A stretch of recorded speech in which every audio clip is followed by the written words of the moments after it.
Venmo has a serious security problem. Alright, I'll take over now, bro.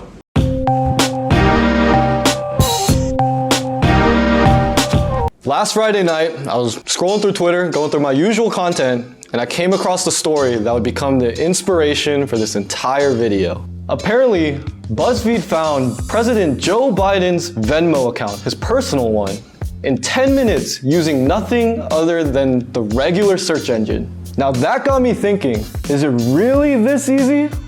Let's try to figure this out. But before I start looking for Joe, I kinda wanted to see who else I could find on Venmo. So naturally, the first person I looked for was LeBron James. I mean, LeBron, Joe, same person, right? But the thing is, apparently there are like 100 people on Venmo named LeBron James. So I'm not finding him. It's not possible. But that's okay, because I'm calm. I promise I'm calm. Because we're gonna find the second best player in the NBA then if we can't find LeBron James. We're gonna find Taco Fall. Joel Embiid. Now, unlike LeBron James, when I looked up Joel Embiid, there were only 2 accounts.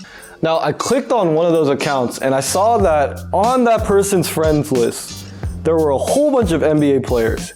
But I happened to come across one player named Gary Harris, and he's on the Orlando Magic right now. And if you click on his profile, on his recent transactions, there's some guy that he paid named Tom DeSiglio or something. I saw that name and my gut feeling was, this guy's a fraud. That sounds like some white dude in the middle of suburbia who made this account as a joke, but it's not. Tom DeSiglio actually sells vintage NBA shirts to NBA players. And that's crazy because if Tom DeSiglio's account is real, that means Gary Harris's account is real. And that means, holy crap, I just found the real Venmo account for Joel Embiid. And you know what I did next? I went on his friends list and I found guys like John Wall. But then I found the jackpots. I found Rich Paul. And if you don't know who Rich Paul is, he's an NBA sports agent. And among his clients is your mom, but also LeBron James. And I told you we'd get LeBron James one way or another. And because Rich Paul's an agent, I can basically find any NBA player I want. But also ESPN personalities like Mark Spears and Jay Williams, or coaches like Juwan Howard or Rick Carlisle, even Danny Ainge for all I care.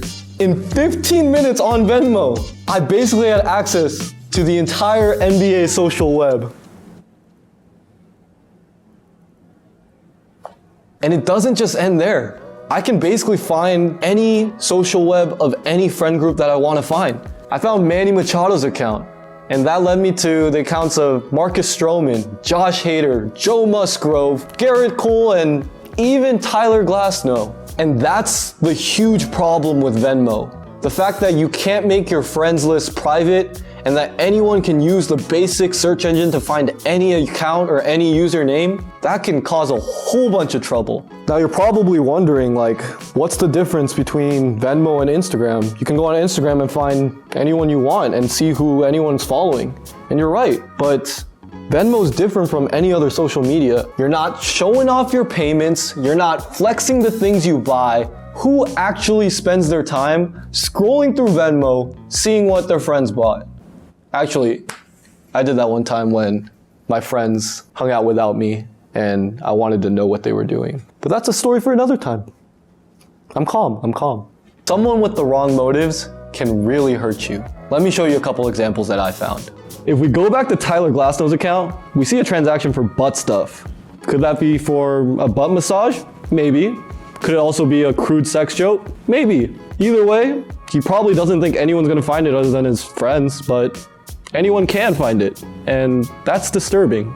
But if you want a more serious example, let me show you this. I really love watching Twitch streams, and thanks to Venmo, I found the personal accounts of some of my favorite Twitch streamers. On one of these accounts, I found a transaction that said cleaning. Dude, that's focused on me, right? Now, I'm gonna assume that this transaction that says cleaning represents them paying someone to clean the streaming house that they live at. The reason I made this assumption is because I went on Google and I actually found the cleaning company these people paid. Now, if I'm just a super fan, maybe this isn't the worst case. I call up the cleaning company, make up a couple lies, and figure out where this streaming house is, and just wait outside until I get a picture with my favorite streamers. But you see, what if I'm not a super fan? What if I hate their guts? What if I don't actually like Twitch streamers? Then we could have a problem. A big problem. If I really had a problem with these streamers and knew their address, I could legitimately threaten their lives. And that's what's so bad about the Joe Biden situation. All it takes is a single person in Joe Biden's close circle of friends to make their transactions public, and the next thing you know, you figured out the steakhouse that they eat at every Friday night. And someone with the wrong intentions might do some serious harm with that information. Venmo has a serious security problem that they need to fix. That's really all I got to say. But before I go, I think we should give some money to some of the people that contributed to this video.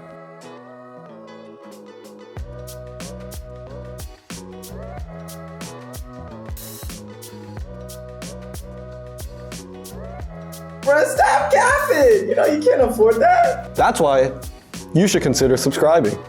If you enjoyed this video and want to support me or my producer or this channel, leave a comment, leave a like, and share it with your friends. Cool. Peace. I could use the money.